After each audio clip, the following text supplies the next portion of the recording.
Hello, and welcome back to another episode of Manifest the Greater You.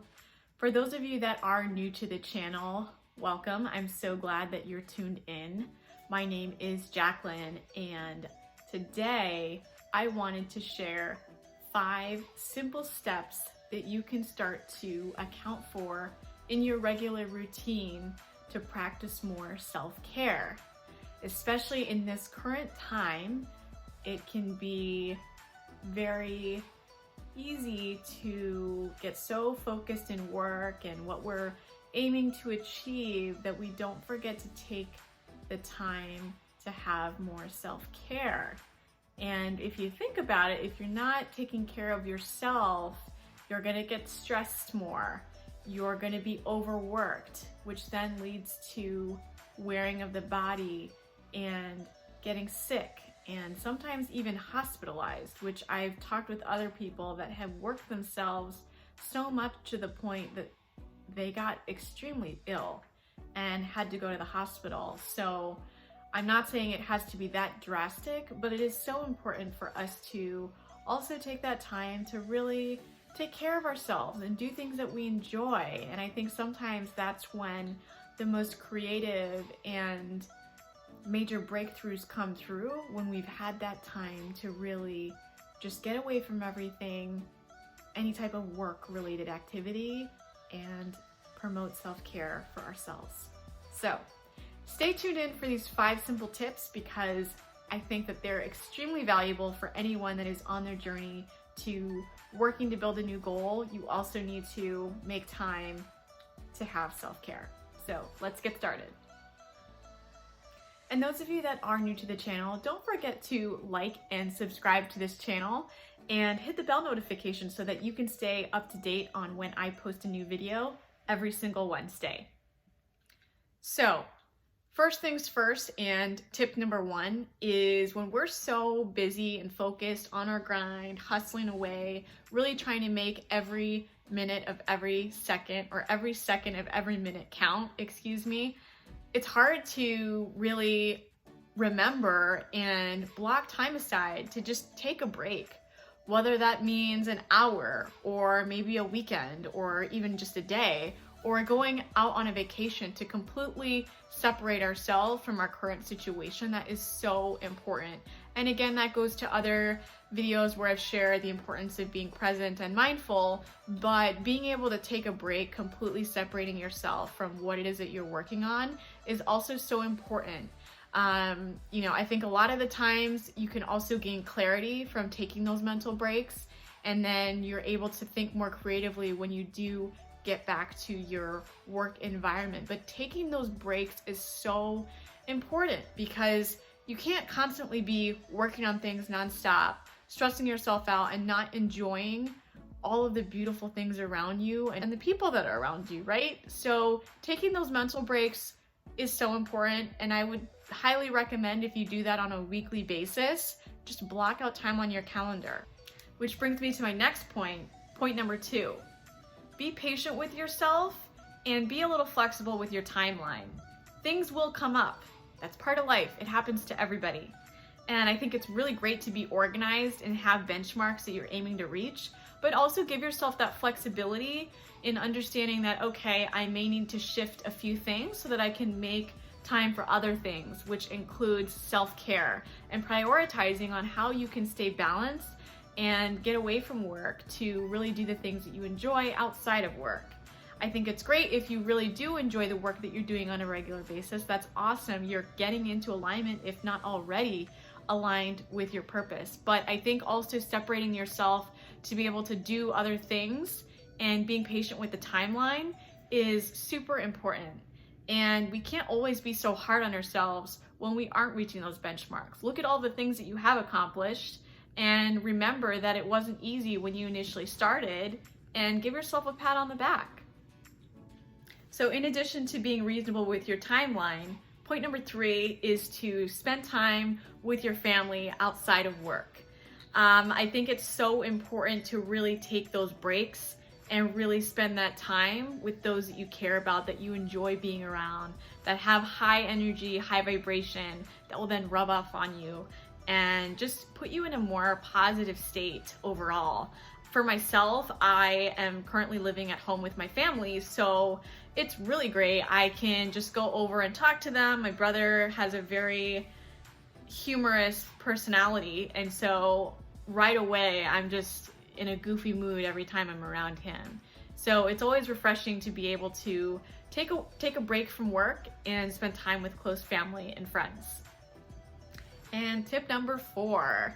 So this one I strongly encourage anyone that has a hobby outside of work that may be completely different from what they're doing with, their passion project or whatever the case may be. Spend time doing that. What gets you in your creative zone outside of being in your productive work state?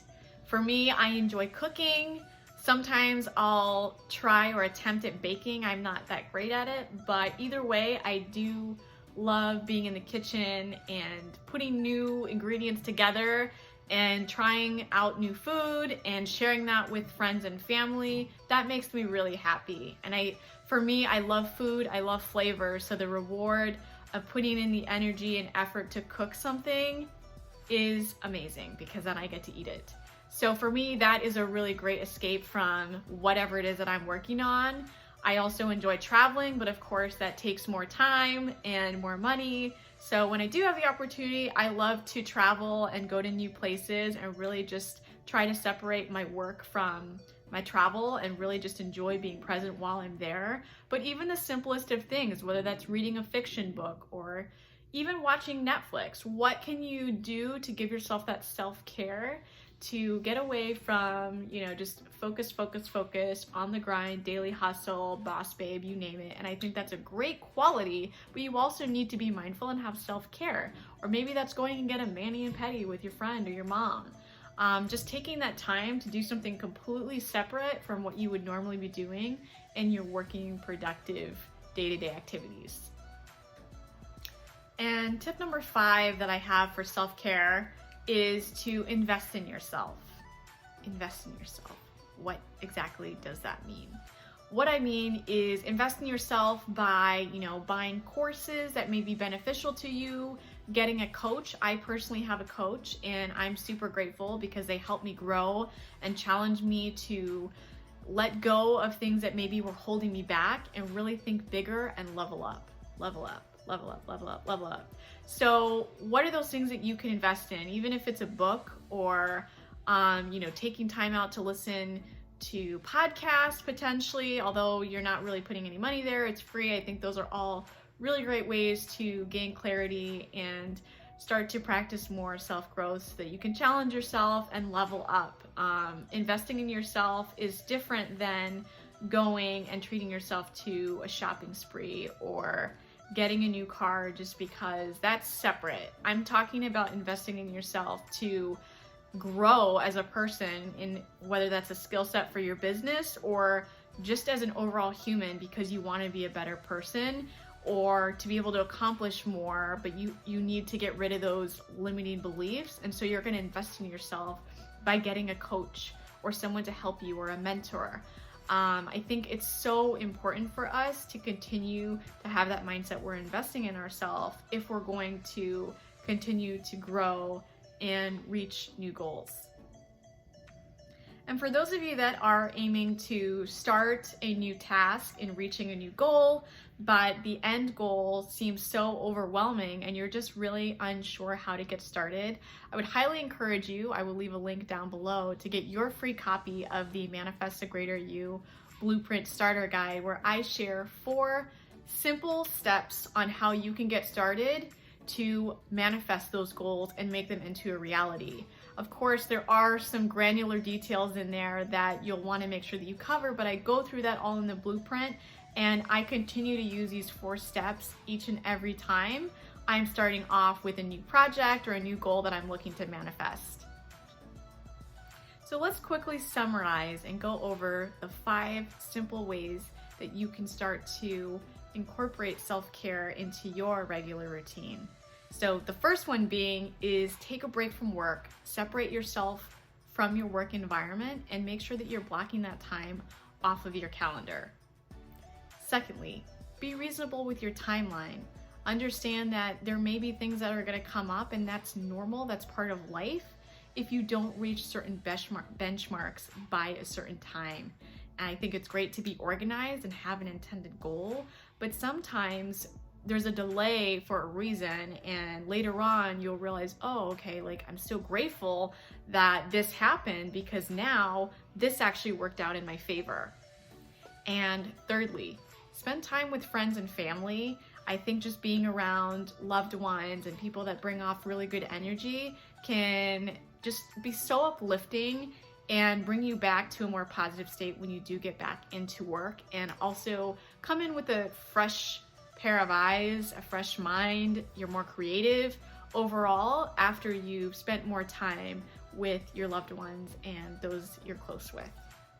And tip number 4, do something that you enjoy outside of work. I think that it's so incredibly awesome if you love what you do and you don't feel like you're spending any time at all on work. But I also think that it's important and enhancing to your creativity to try to do something outside of what you're doing in your job, whether that's cooking or going to play basketball, soccer, football, or dancing, or writing, drawing, something creative. Just going out there and doing something completely different from what your day-to-day work routine currently requires you to do. All right. And tip number 5 is to invest in yourself. I've talked about how I have a coach. I also buy books. I also have classes that I've purchased to really help me grow and challenge myself to get to that next level. And I think that is still part of self-care, even if it is related to work. You're putting in the time to invest in yourself so that you're continuously growing, you're being supported, someone's holding you accountable, and you're not getting stuck and frustrated because you can't figure something out, or you feel as though this challenge is just so painful. How can you get a support system there to continuously push you so that you can level up? And the reason why I'm talking about self-care is I think the results of self-care are reflected in your relationships, whether that's with your partner, whether that's with your friends, whether that's with your family. The energy is there, right? So if you're constantly in work mode and not giving yourself a break, you may not realize that you're stressed out, but those around you will. And I think when you can balance separating work from doing other things outside of work and putting together a more positive and balanced state for yourself, that's going to be shown in so many other ways when you're interacting with other people. And not only that, it also impacts your health. If you're constantly at work stressed, that's then going to be released in other ways into the body. I did talk about a previous video on how when I'm stressed out, I have a tendency to get canker sores. Other people break out. Some people get rashes. Some people get digestion issues. Some people get headaches. There's all types of other reactions that people can have. And so I think it's so important to try to maintain a balanced mindset. And through that, having self-care will help you have that equilibrium that you need in order to stay continuously successful and get closer to reaching more of your goals. So thank you so much for tuning in. I just wanted to share 5 simple steps because I think it's so important for us to practice self-care, and there's not a lot of conversation around that when we're so in the grind, working on our passions to continuously grow. So if you do have any other ways that you've promoted self-care, I'd love to hear. Leave a comment down below. And again, don't forget to like, subscribe, and hit the bell notification so that you can stay up to date every Wednesday when I post a new video. All right, until next time, thanks so much.